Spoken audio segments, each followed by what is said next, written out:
Welcome to End of Life Conversations and Reflections. Today, my guest is Rishma Govani. She's the head of communications for Global News and Corus Radio. She's a dynamic and empowered professional committed to creating positive change in the areas of diversity, equity, and inclusion. Rishma is the proud mother to son Khalil, daughter Mila, and their puppy Hero, aptly named after Rishma's husband Ali, who died on September 22nd, 2020, 6 years after his diagnosis of cancer. Rishma describes Ali as a magnetic, gentle being who knew how to live life to the full until the very end. Going through a profound loss like this can be extremely difficult. Rishma is passionate about normalizing grief, improving grief literacy, and encouraging difficult conversations. She has learned that joy and grief can coexist and that it is okay to find humor around a topic that is considered taboo. To Rishma, being vulnerable and raw is the true definition of strength. This year, Rishma published her kids' book, Sushi and Samosas. If you have a picky eater at home, you must check it out, and I'll post the link below to the book on Amazon. Rishma has generously shared her personal story on various platforms and has inspired many. I'm so thankful that you've agreed to join us today. Welcome, Rishma. Thank you for having me, and thank you for that wonderful intro. You brought tears to my eyes. Yeah. Anyway, there's so much more to you, but that's just a glimpse into who you are. So, we're going to have this conversation, and if you don't mind, we're going to dive right into it about your experience around death and dying, your most recent experience with death and dying. Would you like to just go into that with us a little bit and tell us about your journey and where you're at now? It's been quite a journey in terms of grief and death and dying. When my husband, you called him a magnetic force, gentle being, and that's probably the most beautiful way to describe him. It's so true. Was first diagnosed, bad deck of cards that he received. I did a lot of reading. I started to read a lot of memoirs with people who had lost their significant others. I started to read obituaries. It sounds so morbid, but I wanted to know about people's lives. And we were just at the very beginning stage. I've always loved reading memoirs. And so I think I started to get really comfortable with the idea of illness and dying, theoretically, intellectually, as I could grasp it at the time, which was I could read and have empathy for those that were going through something similar or what I might go through in the future. And that's where that journey really began. I started to read what other people were going through. And so I felt like I was able to relate and it probably started my grief journey on that day one. We grieved together when he was first diagnosed, but we called it our disease because it impacted the family, right? It wasn't just his diagnosis. And we had to remind ourselves of that because we all got that deck of cards. It wasn't just him. Right. Yeah, and being a healthcare professional, we sometimes forget that the patient is not the person that is going through, it's the entire family. And sometimes we're blind and don't realize that people have thought about death and dying. We don't need to tell them necessarily, but it does. It would go through your mind at the time of diagnosis. And so from what I understand, from what happened was you were given a time frame, but then that wasn't really accurate. And what was that like for you? Like thinking that this is going to happen more imminently, but then having more time and an extension of that time, because that puts you in a very in a place where you're like an unknown, right? Like, because you're like, well, when? Like, what was that like? That must have been quite challenging to navigate. It was. We had so many "this is it" moments from what was supposed to be a few months. If you look at the totality, obviously there's gratitude, he got bonus time. But living through that way was extremely challenging. It was always living in limbo. It was always uncertainty. It was always the last trip, the last meal. We didn't know what was going to happen. And many people don't in life, but knowing that there was this thing, you know, this shadow that was lurking behind us at all times, we couldn't ever get rid of it. It was really difficult. It was difficult. There were so many ups and downs, and it was just a continuous mountain that we would climb up and come down again, climb up, and you know, and there was a lot of good moments. It wasn't consistently challenging overall. When we talk about it, of course it was challenging, but there was a lot of good and a lot of just seizing the moment. But that's an exhausting way to live. Yeah. You know, a bucket list is very admirable, and he had a very lofty one, a big one, an ambitious one. A bucket list costs money. Mm-hmm. A bucket list also requires time and resources and health and a stamina. It Mm-hmm. requires stamina, right? And so it's an exhaustive way to live. Yes, it's the way to live. Like you're always told, live each day like it's your last. Do we really do that? I really did that. Yeah. I really did that. Ali really did that, even more than me. He had an abundance of energy and willpower and strong Jedi mindset that I'm going to do this. And that's what made him last so long. And if you ask him, he would say it was me that gave him the courage and strength and lifted us up. So I think we both lifted each other up and gave us that, what I consider bonus time. Initially, it was a few months. We got 6 years. Oh.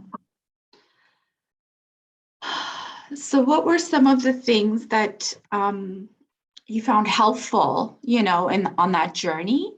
And how did your kids cope along the way? And how are they now? So coping was keeping myself busy, which I is a distraction. It's sometimes an avoidance of dealing with the issue, but keep going. You know, there were parts of that journey where we talked about it and parts where we didn't. There would be months, weeks where we didn't need to talk about it. We could tuck it in a drawer and bring it out again for the next appointment when things were going super well. And so coping was just living life to the fullest, like I mentioned before. There was prayer that was consistent in our life. There was, you know, I wave in and out of yoga and meditation and stuff like that. So there was that. It was a faith that I think propelled us, that sometimes, you know, holding on to that rope of faith wasn't as hard, and sometimes it was really hard, like you're gripping it, and sometimes it's like it moves away from you and you feel like it's a tug of war and you're just going to let go, because how can this be? So, and I think that was extremely challenging for Ali, because you have strong faith and then you question, and then you have strong faith and you have and then you question. But it definitely was a coping mechanism as well, to lean on that and to have a faith system that always brought us back in, that the rope was available. It was just whether we wanted to hold it or not, or grip it hard. Yeah. As for the second part of your question, which revolves around the children were children. When they were 5, they were 5. When they were 6, they were 6. When they were 7, they were 7. They knew Dad was sick, but they knew in ways that were age appropriate at the time of their age. As they would advance in age, we would change the vocabulary, explain a little bit more. To be honest, they weren't very interested. They were children. They're self-involved. They're able to live in the now. Yeah. They weren't concerned about what was happening, that there's a surgery coming up, there's an appointment, there's a procedure. Okay, what does that have to do with me today, right? So they were very much, I think, quite self-involved, which I think was where they needed to be. So, of course, there was probably worry and anxiety, but they didn't exhibit it in a big way. And my daughter was 5. He passed away when she was 10. That's half her life. Yeah. Of her dad being ill. Thank God we have technology and documentation to show that Allie ran, Allie caught the ball, Allie was very active. But for half her life, she saw him struggle and have to sit out at a bench, or maybe have to play for 10, 15 minutes and say, I'm out. And he would cut out earlier. She forgot that he could probably go for an hour, right? So they, I think, have handled it extremely well. I admire the way that they have been so strong and resilient. Sometimes I worry about that. Sometimes I worry they're too okay. Should they not open up and break down once in a while and crack open? But they have a lifetime of grief and missing him and milestones ahead of them. And so it's been a year, but only a year. They're young in their lives. They have a whole lifetime ahead of them to miss him. And this frontal cortex hasn't been developed, right? This is still being developed. And with that will come a different level of understanding and comprehension and questions and grief. Yeah. So if I were to ask you to go back to the last few, I would say, weeks of his life here, what was that like? Was it sudden decline? Was it a slow, steady, like just downhill decline? Or was it one day he was unwell? And like, I don't know how all that transpired. And if you don't mind going back to that moment, the last few days before he died, and then the moment of his death. And what happened? Where were you? Who was around you? And what helped you? Right. His decline, his obvious decline, there was a decline that was happening over the years, but it wasn't necessarily in your face. And, at different points, and if he was experimenting with different medications, because he was on a lot of different trials, you could see that he was, there was a lot of inflammation, or he looked like kind of bloated. There was one medication that made him look extremely pale and white, his eyebrows, everything. So that, you could tell it. But the obvious decline, where everyone, whether it was a stranger or someone close in our lives, could say, okay, things are shifting, was probably May of 2020. So a few months before. That's when his mobility really was being challenged. That's where a walker and a cane got introduced. That's where oxygen got introduced. None of those aids were really in place. So things were shifting at that point. And they continued to shift in that summer. And so it was a slow but rapid decline. Every day it was getting worse. Last few weeks, he was unable to really eat, and his willpower had changed. He didn't want to go out as much, and he was someone who didn't like to be at home. So despite COVID, despite mobility challenges, he was out and about exploring, having adventures of whatever kind he could, get into whatever restaurant he could, depending on the limitations at that time. But when I would ask, do you want to do this? Let's go for a drive. Let's do this. You can just be in the car. I could tell that his appetite for life was changing. And then when his actual appetite for food shifted, that was a huge sign, because I think he lived for food, and the ability that he could not eat yummy foods was really challenging. He couldn't take his medicine anymore. So we had to get a pill crusher and do that, and, mix it with some honey. And I would say all of that was happening in the last few weeks, in the last month.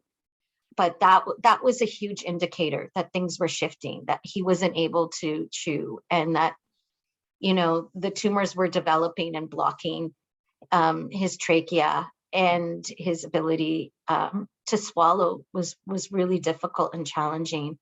So that was really in the last few weeks. Leading up to it, he knew things were changing. He knew that he was being called by a higher power, by his parents. He was surrendering. He was speaking differently about being ready. Okay. We had a healer that came and visited us, and she was sensing also some energetic pull to the afterlife. We had a nurse who had been with us, a palliative nurse, and it wasn't his regular nurse, it was the fill-in nurse, but had still developed quite a relationship with her. And she told me 2 days before, it's happening. She pulled me outside in the patio, grabbed me and hugged me and shed tears and said, it's happening. And his breathing was changing, and there was a PSW that was very near and dear to us.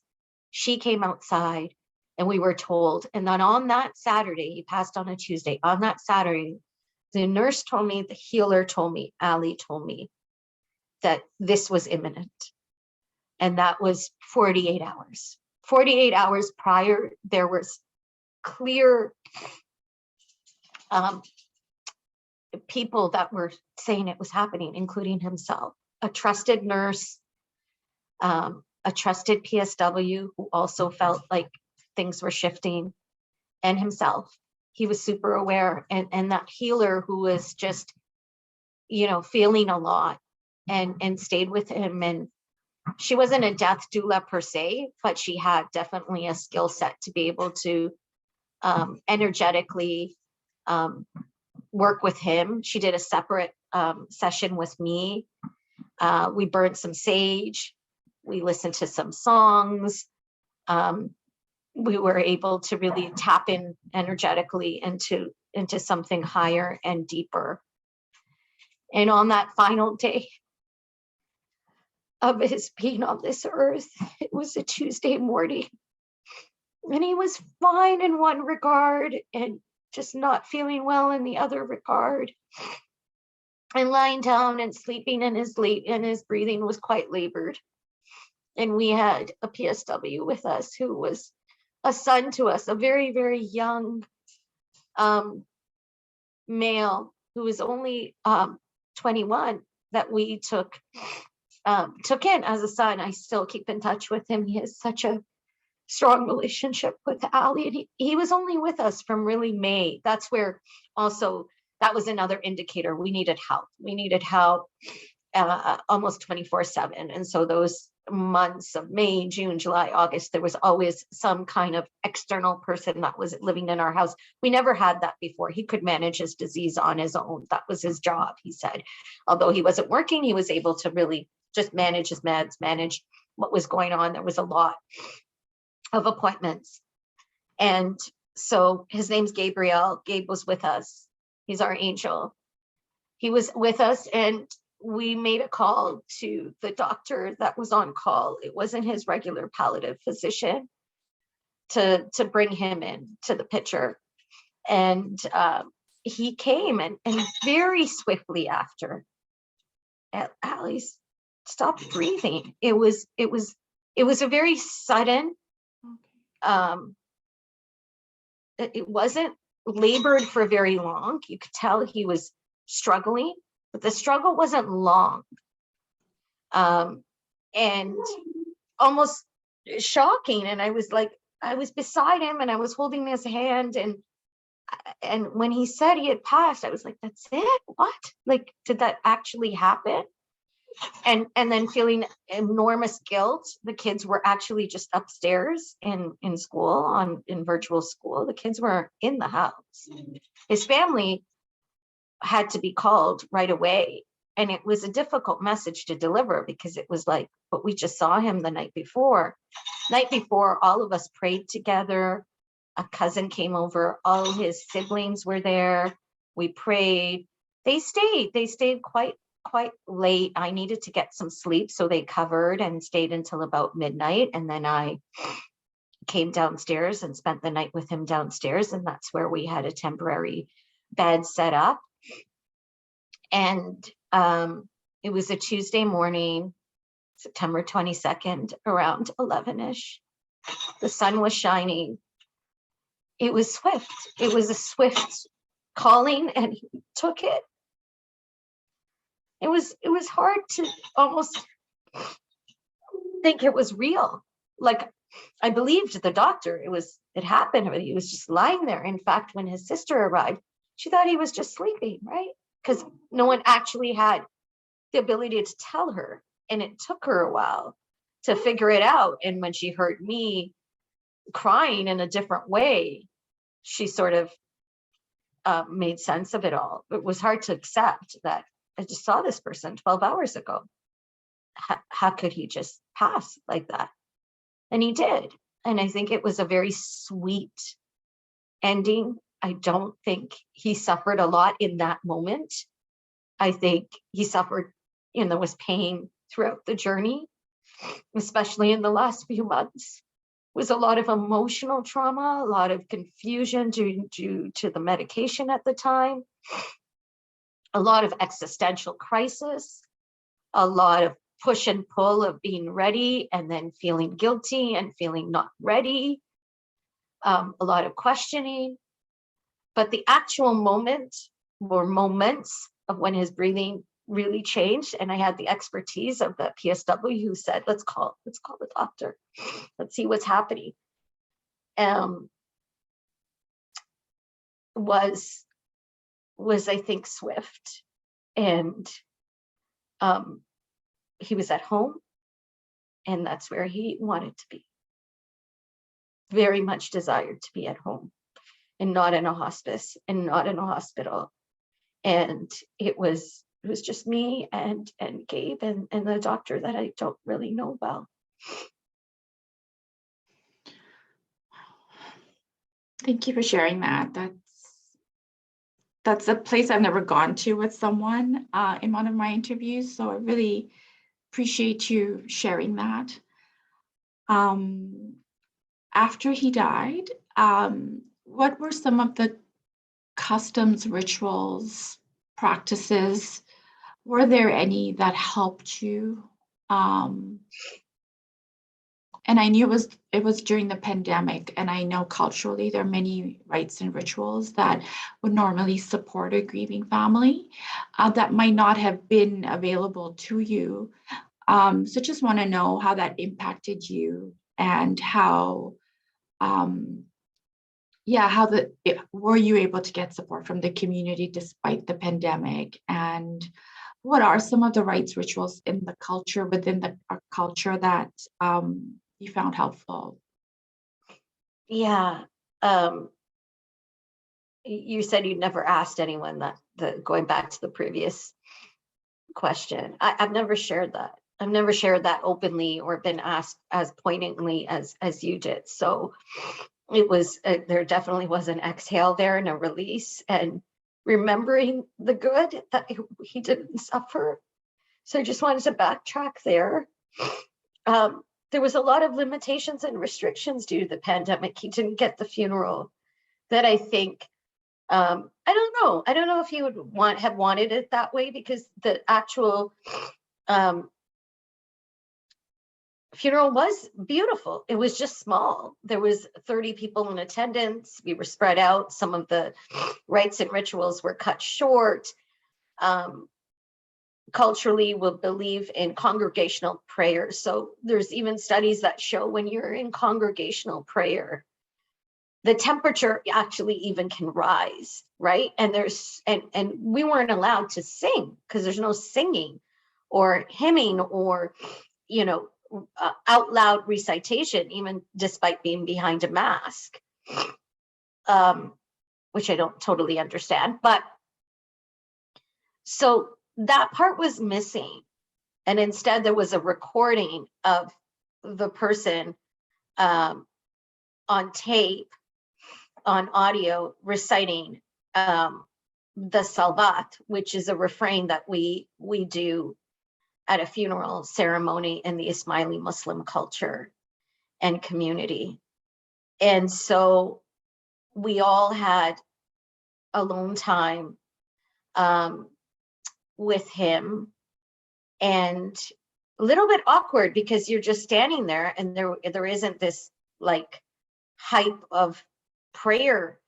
When my mother went up, she started to recite it, and I think that was really helpful. When my friends observed, that was very helpful for her, being on the virtual side, to actually feel that, and it made her chime in on her own accord, to actually get into that. So that was missing, but it was beautiful and simple, and he was a beautiful, simple man. I know without a doubt that if it had been a conventional funeral from, who knows what the future will hold, but definitely in the past, that there would have been 1,000 people, 2,000 people in attendance. We know a lot of people. Our families are both big. His families are big on his mom and dad's side. He has many colleagues and friends and people that just admired him. And I think as a culture and community, I grew up going to a lot of funerals. And you did it because it was one for all. It was, you just attended. It was a sign of respect. It was, especially if it was somewhere younger in the community. So I think there's people who just gravitate towards going to funerals. It's something that they do. They take a lunch hour out of their day and they attend a funeral and they pay their respects. So even if he didn't directly know some of these people, they would definitely know of him. And that's why I think there would have been a great attendance. But I have to believe, and I do believe, that that circle of prayer and that circle of power has helped us. There was many people that were praying for us and praying for his soul. Just because they weren't there, they were praying. And there are many people I don't know who have not told me, who I believe were praying for him too, and continue to do so. And, kind of just believe that there is a soul, and that soul ascends to the creator, and that he can rise high and soar back to the light. And that's what I believe, and that's what I try to hold on to. At the burial, there is traditionally, women do not attend that part of the ceremony. There was some limitations there. Some people we had invited had to actually hold back or get back into their cars. And my son took a pretty prominent role. He was 13 at the time, and then he returned to the mosque to do the next set of prayers. I think the essence of the rites and rituals were there. It was that some of them were shortened, and the amount of people that would normally be involved were not as involved.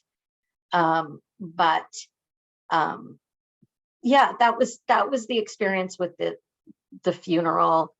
And prayer is strong, right? I mean, you don't have to necessarily it doesn't just count in that moment. There's lots of moments, and they all add up. And so it's the continuity of prayer, and what I call the circle of prayer, that I think we've been, surrounded by. Yeah. Yeah, coming from the same culture, I know that the distressing thing for me when I found out someone died was that, for me, the perceived loss of that support.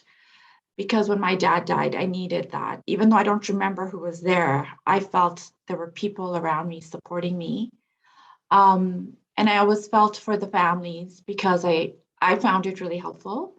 And so just wanted to know what that was like for you. And it sounds like you felt the support no matter what. It was able to transcend physical boundaries for you. And that it continued to transcend. And that was the reality. So whether I wanted it differently or wish it could have been different, like, I don't want to lament on that, because that was something that really wasn't in our control. Yeah. Yes, ideally it would have been better to have it that way, but it's not something that I've really focused on a lot, because I feel that it did transcend that prayer. And connection, just because it's not physical, can exist. And that's what I think the pandemic has taught us too, right? Right. Exactly. So you alluded to what happens, you think, where he is now. So just going back to that, what just if you could, in a nutshell again, what do you think happens after we die? Well, I don't know for sure. Okay, what do you hope? What do you hope happens? I hope, and I, you know, I think the body is temporal. I have to believe that there's more, that there is a soul, because it's devastating to think we're put on this earth without a purpose, and that soul is eternal, and that we will meet again. And so I think it's the only thing I can believe, because the alternative is devastating to me. That there's just a body, and the body dies, and he's buried, you know.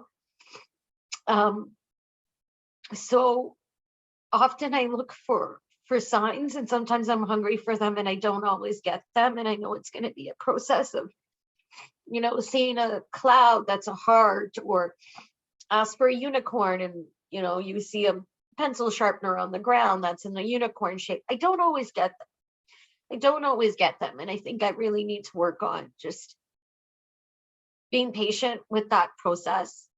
But that's what I think the connection in a higher form can give you, that the soul can be with you. I call him my guardian angel. There have been a lot of decisions I've made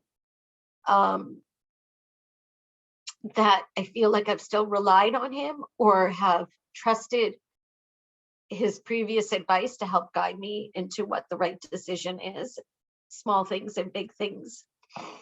But ultimately, yeah, I believe there is an afterlife. I believe the souls are dancing and hanging out and happy and free and looking out for their loved ones and for humanity that are on Earth. And also look forward to the reunions that will come in the future. I hope you're right.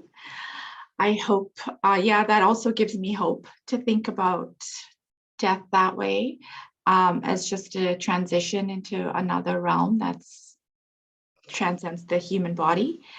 And I guess I just wanted to kind of talk a little bit about, and I know that I'm just pushing you a little bit here.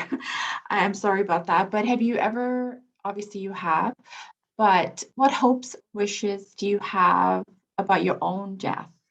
Have you thought about it, and or any fears around that?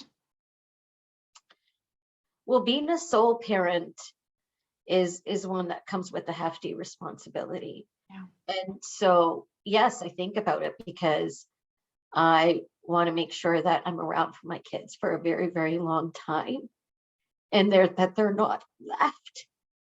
So, I hope it's a long time away, and life expectancy continues to increase, and women have a higher expectancy.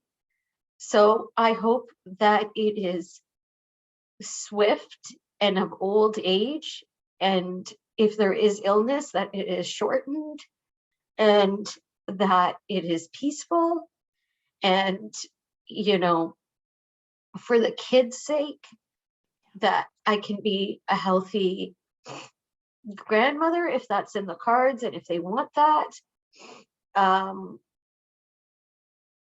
And yeah, I've thought about it. I think I used to think about it even more as a child, but now that I've gone through it, I kind of just, it's somewhere far away. So I try not to think about it too much.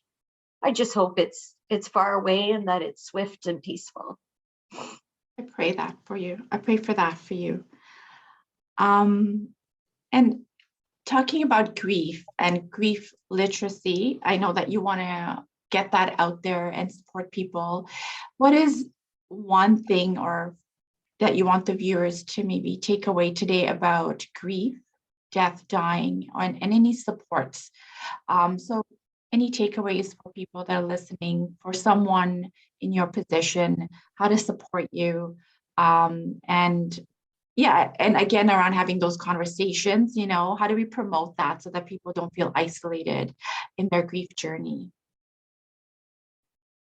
I think I've learned a lot. People are so uncomfortable. If I run into someone and they start talking about him and I tear up and they say, sorry, sorry, sorry. And then they don't want to talk about it anymore because they feel like they've brought something up and hurt me. And it's like, no, I want to talk about him. People that have lost their beloved ones want to talk about them. I want to remember him. I want to joke around about him. I want to talk about him in the way that he would want to be remembered. It's not a taboo topic. It's one that I think the griever actually invites and wants to talk about more often than not. And so to say sorry because the person is crying or the person has, that's not necessarily the immediate reaction. It could just be like, oh, do you want to continue? Sorry is almost like closing the conversation down. Another popular one is when people say, I can't imagine. And I take offense to that. Yes, you can imagine. Please imagine. Put yourself in my shoes.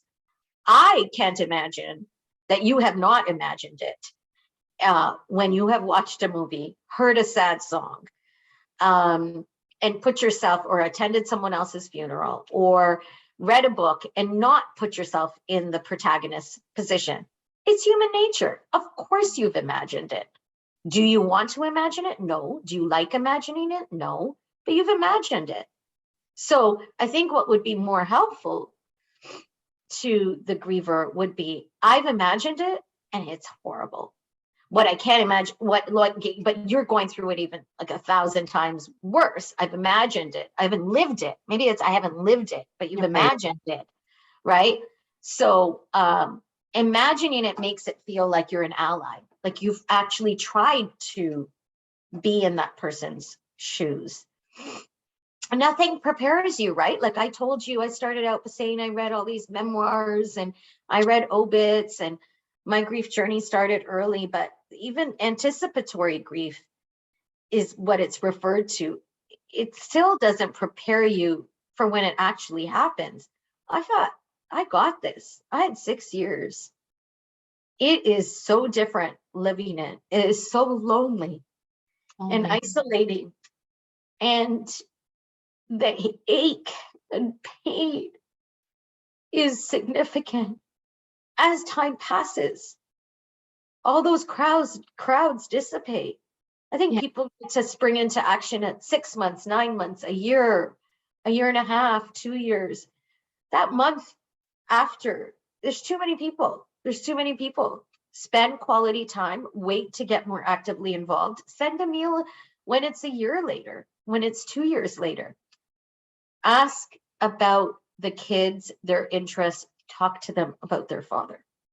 It's important that the kids hear stories about their father, funny stories about him being in school. He's gone in the physical sense, but he existed. And when he did, he mattered. And the things he said. So let's repeat them. Let's keep them going as opposed to it being a boxed in, we don't talk about that because that's going to upset them. No, it brings us joy. It brings the griever joy. Tell stories. Say, oh, I remember I went for lunch for him and he paid for me and he was such a generous guy. And, take interest in the children. It's never too late to reach out and do something kind for someone who has had loss in their family. People think, oh, I wasn't there in the beginning. That's okay. You're forgiven. Yeah. You can show up when you can show up. Just show up. The idea is show up. Yeah. And obviously the pandemic has made that very, very challenging. But I think we need to get comfortable talking about it and how hard it is. Yeah. I started recently a little group. There's 5 of us who have all lost their husbands in the last year that we know. distantly through the community. And we have a chat, and it started out really simple. We're just, what was your husband's favorite dessert? What was your husband's favorite movie? And we're just working through those questions. What was his favorite color? Where was he born? I'm trying to get to know these women. I don't want to necessarily just know about their husband's death and illness. Right. I want to know about their husbands. Mm-hmm. And so, what was his music taste like? What's his favorite food?